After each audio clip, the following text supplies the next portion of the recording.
A day in my life as a FW sa bansa ng mga Arabo. Besh, ito naman yung Kuya Jules. Naglakad-lakad kami, Besh, at pumunta kami sa falafel. Nakita namin yan, Besh, at kumain kami, Besh, kasi nagutom kami. Ayan, nag-order kami. I don't know kung ano yan. Basta ang laman yung kinakain namin, Besh, meron siyang mga gulay, patatas, meron siyang, parang fry siya, Besh, at saka meron din siyang, parang chichirya nila, Besh. I don't know, hindi ko talaga alam. Basta Arabic food, basta hindi ko alam yan.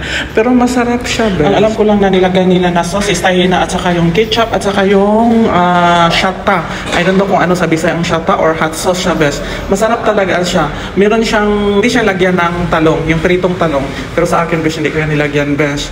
Napakasarap yan, Besh. Ang nakabalot niya, Besh, is kubos. Yan ang sandwich nila dito, Besh.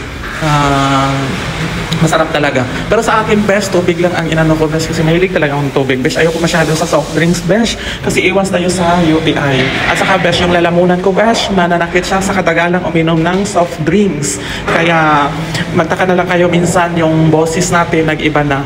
Kasi pag maparami tayo ng soft drinks, yung lalamunan natin is ano siya, Besh, mamamaga siya. Parang sore throat, mga ganun siya, Besh. Pero yung sore throat, makukuha man ata natin kung hindi ka maliligo. Pero sa akin, Besh, talagang pag tumaas yung uric acid ko, Besh, yun na mag-iba na ang boses natin. Sige, bye-bye. Ingat. God bless.